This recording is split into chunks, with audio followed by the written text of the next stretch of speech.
আমি দাদা এই প্রসঙ্গে আলাপচারিতার এই পর্যায়ে আমি যেতে চাই আওয়ামী লীগ প্রসঙ্গে। আমাদের দেশে নানান আলাপ আছে, আমাদের যারা রাজনৈতিক বিশ্লেষক আমাদের শোতেও আসেন, তারাও মোটামুটি স্পষ্ট এখন সবাই বলেন যে আওয়ামী লীগ রাজনীতিতে ফিরবে, এটা এখন সময়ের ব্যাপার। এবং বাংলাদেশের একজন রাজনীতিবিদের আমি যদি আপনাকে কোট করি, খুব আলোচিত রাজনীতিবিদ স্টুডেন্টদের মধ্যে তার নাম হচ্ছে সালাউদ্দিন আম্মার, হয়তো চিনবেন আপনি, তিনি রাজশাহী বিশ্ববিদ্যালয়ের জিএস এখন ছাত্র সংসদে। তিনি বলছিলেন যে শেখ হাসিনার আশার বার্তা যারা ছড়ায় তাদেরকে কংগ্রেচুলেশন। জেএনজি, বাংলাদেশের জেএনজি এখন এমন কিছু নিয়ে অপেক্ষা করছে যেগুলা শেখ হাসিনা ফিরলে পরে বোঝা যাবে সেগুলোর ব্যবহার কেমন হয়। এই যে বাংলাদেশের ভেতরে আলাপ এবং শেখ হাসিনার নানান বক্তব্য নিয়ে আমরা রিসেন্টলি বক্তব্য নিয়ে আলাপ শুনতে পাই, সবশেষ আসলে কি অবস্থা, আপনার হাতে কি খবর আছে? এবং সত্যিকার অর্থেই কি আপনি মনে করেন যে আওয়ামী লীগ যে অবস্থায় ভারতে আছে খুব দ্রুত সময় ফিরতে পারবে কিনা?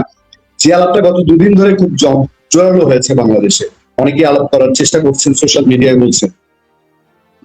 দেখুন, আমি সময়সীমা হয়তো বলতে পারবো না, কিন্তু শেখ হাসিনা নিজে পরশুদিন বলেছেন যে তিনি এই বছরের শেষে ফিরবেন। অপেক্ষা করো, এই বছরের শেষেই আমি ফিরছি।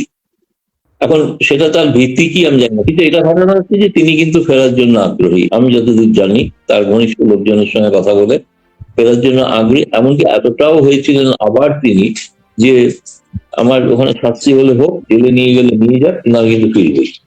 এরকম একটা অনমনীয় মনোভাব নিচ্ছিলেন, যেটা আমাদের অনেকের মনে হয়েছে, তার শুভানুধ্যায়ীদের মনে হয় যে এটা অনেকটা আত্মহত্যার সামিল হবে। এটা এই এখনো যে দলটার রাজনৈতিক নিষেধাজ্ঞায় প্রত্যাহিত হয়নি, সেই দলটা ফিরলে কি করে রাজনৈতিক কর্মকাণ্ড করবে? কিন্তু গরিলা পদ্ধতিতে করতে হবে কর্মকাণ্ড, তাই না? স্বাভাবিক প্রক্রিয়াতে করা যাবে না রাজনীতি। দ্বিতীয়ত এটা ঘটনা যে এটা কিন্তু অনন্তকাল চলতেও পারে, অনন্তকাল চলবেও না বলে আমি মনে করি। চলবে না কারণ হচ্ছে যে মানুষ একটা সময় তারা বিরক্ত হবেন, তারা এই সরকারের বহু কিছু ওখানে। তার আগে একটা কথা বলে দিই, যারা চায় না যে আওয়ামী লীগ আমার ময়দানে ফিরে আসে, তারা হলেন বিএনপি এবং জামায়াত।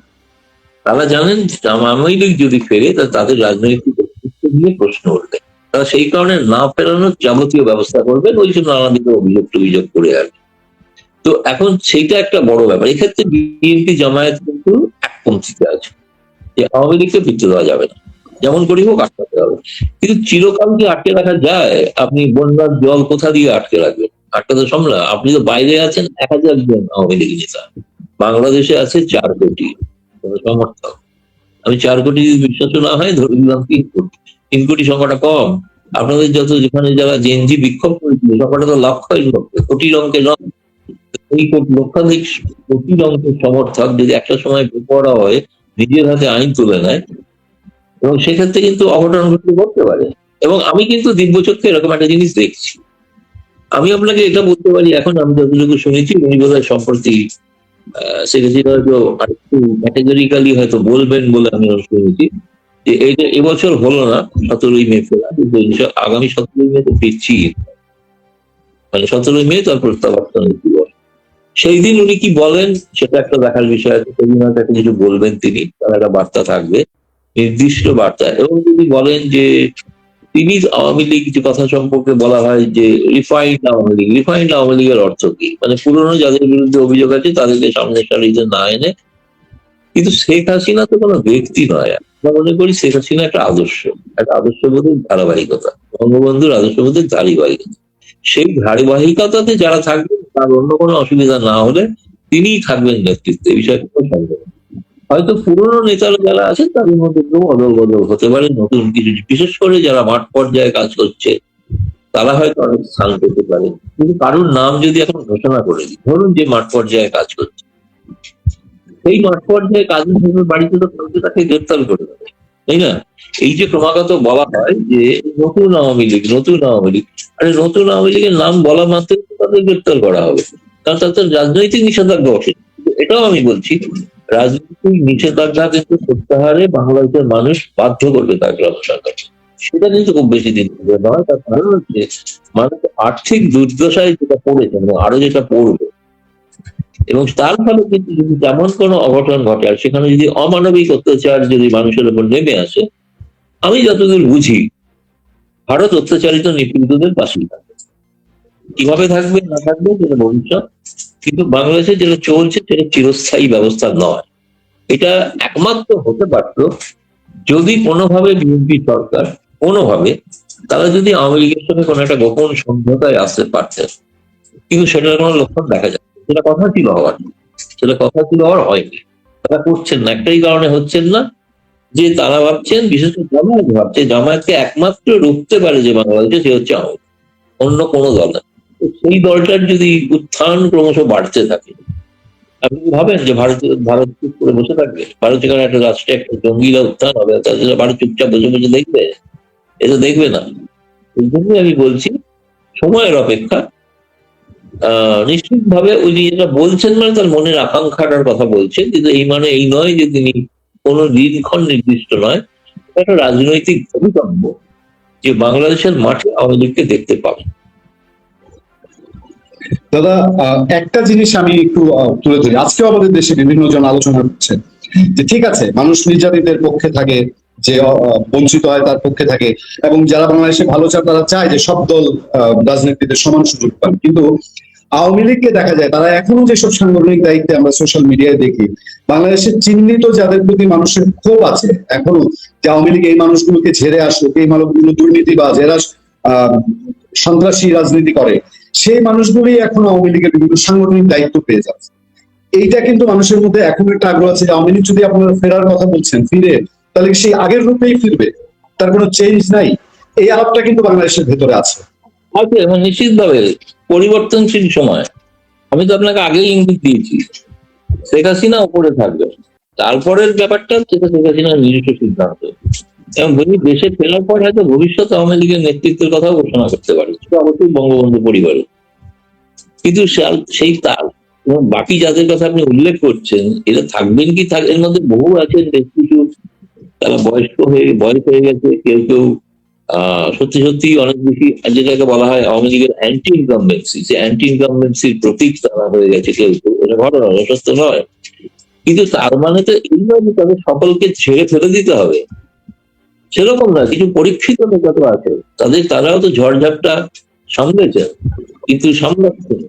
কিন্তু তাদের মধ্যে থেকে এটা আপনি যেটা বলতে চাইছেন, আমার যেটা মনে হয় আইডিয়াল, সেটা হচ্ছে যে নতুন পুরানো মিশিয়ে একটা আওয়ামী লীগ হয়তো আপনি পারেন, যদি নিষেধাজ্ঞা প্রত্যাহার না হয়। নিষেধাজ্ঞা প্রত্যাহার না হলে আপনি যে আওয়ামী লীগকে মাঠে দেখবেন, সেই আওয়ামী লীগটা 1971 সালের আওয়ামী লীগ, ঘরে ঘরে দুর্গ তৈরি করার সেই আওয়ামী লীগ তৈরি হবে। এটা কিন্তু অদূরে, আর বেশি দিন নয়।